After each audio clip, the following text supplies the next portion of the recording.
നമസ്കാരം, എവർക്കും ജ്യോതിർമയി ആസ്ട്രോളജി ചാനലിലേക്ക് എൻ്റെ ഹൃദയംഗമമായ സ്വാഗതം. 2025 ഏറ്റവും ഗുണകരമായിട്ടുള്ള, അതായത് ഏറ്റവും ഗുണഫലങ്ങൾ ലഭിക്കുന്ന നക്ഷത്രങ്ങളെക്കുറിച്ചാണ് ഇവിടെ പ്രതിപാദിക്കുന്നത്.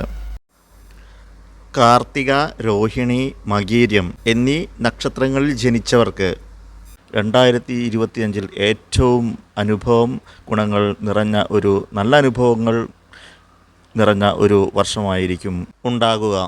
പ്രത്യേകിച്ച് സാമ്പത്തികപരമായ ഉന്നതിയും ഐശ്വര്യവും എല്ലാം ഈ നക്ഷത്രക്കാരെ സംബന്ധിച്ചിടത്തോളം ഉണ്ടായിരിക്കും.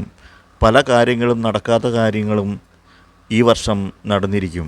വളരെയധികം സാമ്പത്തികമായിട്ട് ഉയർച്ചയിലെത്തുകയും പല രീതിയിലും പണത്തിൻ്റെ ഒഴുക്കുണ്ടായിരിക്കും.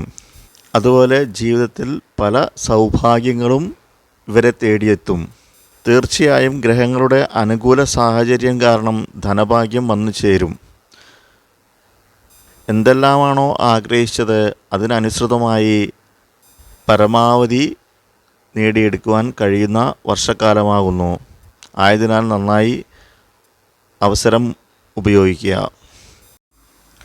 അടുത്ത നക്ഷത്രം ഉത്രം, അത്തം എന്നീ നക്ഷത്രങ്ങളാകുന്നു. ഏറെ ഐശ്വര്യവും ഭാഗ്യവും ഈ നക്ഷത്രക്കാരെ തേടിയെത്തുന്നതായിരിക്കും ഈ 2025 വർഷത്തിൽ. അപ്രതീക്ഷിത ധനഭാഗ്യം ഈ നക്ഷത്രത്തെ തേടിയെത്തും. ഉയർച്ചയും എല്ലാ രംഗങ്ങളിലും ഉന്നതിയും ഈ നക്ഷത്രക്കാരെ തേടിയെത്തുന്നതായിരിക്കും. സർവ്വ ഐശ്വര്യങ്ങളും ലഭിക്കുന്നതായിരിക്കും.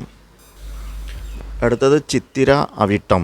ഈ വിഭാഗത്തിൽപ്പെടുന്ന നക്ഷത്രക്കാർക്ക് സർവ്വഭാഗ്യങ്ങളും ഐശ്വര്യവും ഫലമായി വരുന്നു.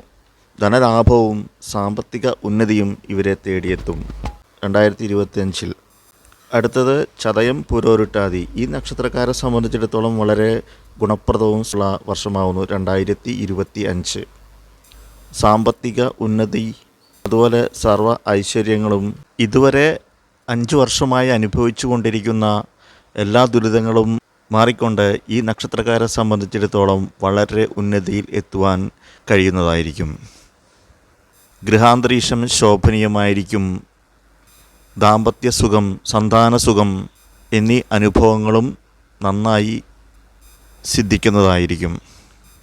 പല വഴിയിലൂടെയും ധനം വരുവാൻ ഇടയാവുകയും അതിലൂടെ എന്തൊക്കെയാണോ കഴിഞ്ഞ 5 വർഷമായി നേടുവാൻ സാധിക്കാത്തത് അതെല്ലാം ഈ വർഷം ലഭിച്ചിരിക്കും. ആയതിനാൽ പരമാവധി ഈ സന്ദർഭം ഉപയോഗപ്പെടുത്തുക. 2025 തീർച്ചയായും അതിനുള്ള ഫലങ്ങൾ ലഭിച്ചിരിക്കും. എല്ലാ നക്ഷത്രക്കാർക്കും സാമ്പത്തിക ഉന്നതി നന്നായിട്ടുണ്ടാവട്ടെ എന്ന് ആശംസിച്ചുകൊണ്ട് നിർത്തുന്നു. നന്ദി, നമസ്കാരം.